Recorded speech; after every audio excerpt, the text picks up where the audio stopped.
de mon ami. De quoi? Ton ami? Ça fait déjà 5 minutes que je l'attends. Et moi ça fait maintenant 2 ans. Il se passe toujours un truc, hein, j'arrive à chaque fois, hop, tac, tac, tic, tac, paf, ça devient ma récréation ce truc. J'espère que vous allez bien. Aujourd'hui, on va parler d'un sujet qui fait toujours polémique, les clashs entre TikTokers. Avant ils étaient amis, maintenant ils sont ennemis, maintenant ils font notre bonheur pour écrire une nouvelle vidéo et faire une morale jolie à la fin. C'est toujours intéressant. Oh, j'adore! J'espère que vous êtes prêts. On est parti. Alors, souvenez-vous de Benoît Chevalier. Benoît Chevalier, j'en avais parlé il y a quelques temps, même plusieurs fois dans deux vidéos en tout, je crois, exactement. La première fois par rapport au live et la deuxième fois parce que je trouvais qu'il était un petit peu dangereux à envoyer son chien sur orbite. Bye Queen. Amour Queen s'en va. Ah, il a envoyé son chien, je vous rassure, hein, c'était un faux, on a fait genre oui, non, mais c'était un faux, mais bon, tu te dis, y en a qui seraient capables de sa jeune communauté d'envoyer vraiment leur chien sur orbite pour faire des vues. Bah écoute... On a tous pas la même catégorie, etc. Mais bref, j'avais oublié un petit peu cette personne-là, et je me trouvais... Et parce que c'était bizarre, je trouvais plus son contenu dans mon fil d'actualité, TikTok, etc. Et retenez bien cette information, c'est important pour la suite. Et là, je suis tombé sur cette vidéo. De mon ami. De quoi? Ton ami? Ça fait déjà 5 minutes que je l'attends. Et moi ça fait maintenant 2 ans. Yanis. Benoît! Yanis. Benoît! Ça va? À ton avis, Fais des bêtises. tu as bousillé mes 4 joints de fenêtre de ma voiture. Tu te souviens pour les 40 € que je te devais avec mon frère? Et ben t'as pas hésité à nous les réclamer au bout de quelques jours. Je connaissais ce TikToker parce qu'il avait un peu clashé les candidats de les présidentielles de manière la plus... Waouh! Zemmour. T'as pas d'humour. Mélenchon. Bouffe mes nichons. Ah, franchement, moi je l'aurais pas tenté celle-là.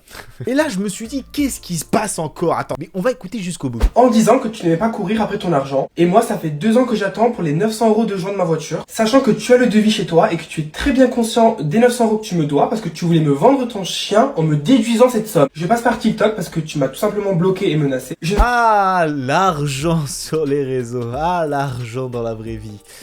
Ah... Faut arrêter de nous raconter de la merde tout le temps, hein, parce qu'entre lui et ton pote là, vous avez commencé à faire n'importe quoi. Mais au bout d'un moment, c'est ce que je me suis dit. Je me dis, mais me raconte de la merde, attends, c'est sûrement un truc, du drama, etc. Au début, je me suis dit, c'est du pipeau.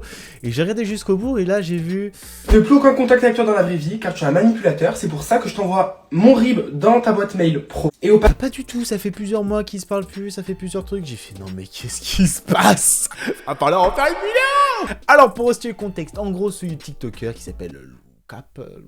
J'ai plus son nom. Ah, je travaille mal, les gars, je vous le dis tout de suite. Vilain Chris, et je suis obligé de regarder dans mes captures. Foodcake était anciennement ami avec Benoît, il avait fait plusieurs TikTokers, ils avaient fait plusieurs TikTok ensemble, etc.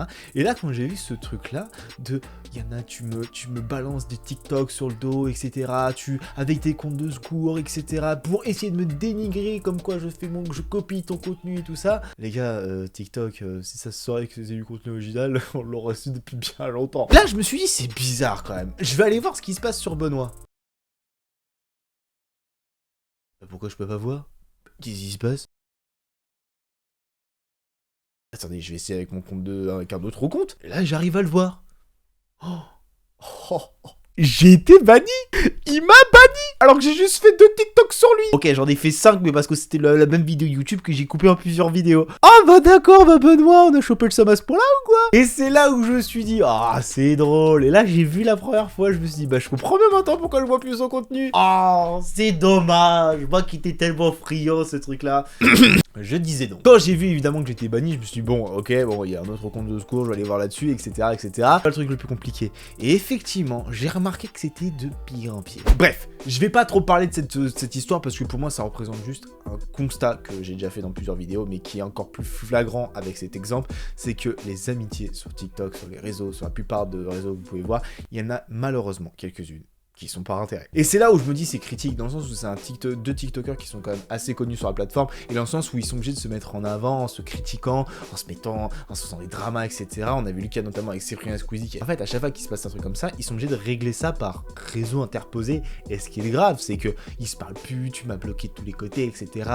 Tu me dois 900 €, moi tu me dois 40 €. Wow, gars, vous faites des vidéos, il y en a, bon, les vidéos en l'occurrence qui avaient été faites à l'époque par rapport à ce truc-là, c'est parce qu'il avait tagué ta voiture, etc. Bon bref, pas les vidéos les plus intelligentes de l'histoire. Les gars, vous avez fait ça en toute humble connaissance, c'est que vous vous êtes fait des crasses, etc., etc.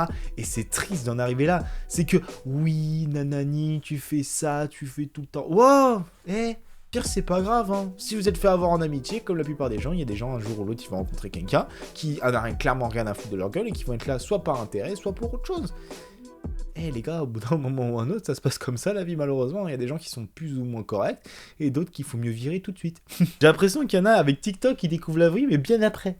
C'est ça qui est dommage. Mais bon, un jour ou l'autre faut ouvrir les yeux quand même, ça fait du bien quand même des fois. Mais c'est là où j'ai envie de vous montrer parce que c'est là où c'est triste quand même. Parce que tu me montrais que deux TikTokers qui étaient très potes en avant, qui faisaient beaucoup de TikTok ensemble, etc. Qui étaient un peu dans le même message aussi, dans la même communauté. On va dire, bref, dans la même niche. Et ce qui se passe au final, c'est que tu te rends compte que même à des hauts levels sur YouTube, c'est encore plus compliqué qu'on le pense. C'est que les amitiés, elles sont là, mais qu'est-ce que tu vas m'apporter? Tu me donnes de l'argent, etc., etc. Wow, et même les réseaux sociaux se tournent autour de l'argent, comme si on le savait pas. Bizarre.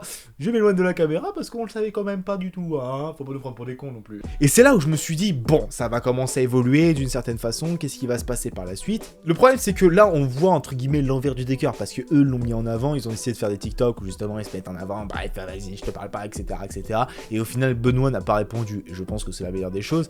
Après tous les problèmes qu'il a eu, comme quoi on le harcelait, etc. Mais malheureusement, quand tu vois des TikTokers comme lui qui font des choses qui sont limite, même si pour moi il est legit sur la plateforme mais qui mérite sa popularité et que voilà, il peut largement pour moi mériter sa place alors qu'il est, c'est que justement, on a une place qui nous est attitrée sur les réseaux sociaux, sur TikTok, et c'est quelqu'un d'influent, il a quand même, je crois, plus de 9 millions d'abonnés, et au final, on fait de la merde et on apporte des mauvaises valeurs à la jeune communauté qui nous suit. Et là, bah ouais.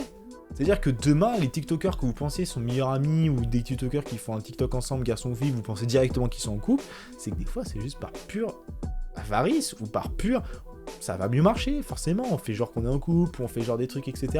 Et bah, au final, vous vous rendez vite compte que c'est juste pour les chiffres. Et c'est ça qui est triste. Bref les gens, je vais pas faire ma morale pendant 5000 ans, vous connaissez la chanson, de toute façon, vous savez très bien que je vous dis tout le temps de faire attention sur les réseaux sociaux, qu'il faut éviter de croire au premier coup d'œil ce qui se passe et que derrière, l'envers du décor est des fois beaucoup plus sombre qu'on peut le penser. Mais bon, au moins ici, on aura toujours le sourire, alors là, c'est trop bien. Ouais bah il faut bien que je me rassure hein, comme je peux. Allez hop, un coup de pipeau. Ça marche pas en aspirant? Ok. Bref les gens, j'espère que cette vidéo vous aura plu. Comme d'habitude, vous connaissez la chanson. Et on me donne rendez-vous pour une prochaine vidéo. Justement, c'était on se donne rendez-vous pour une prochaine vidéo. Justement, ok, je vais y arriver. Oh c'est la fatigue.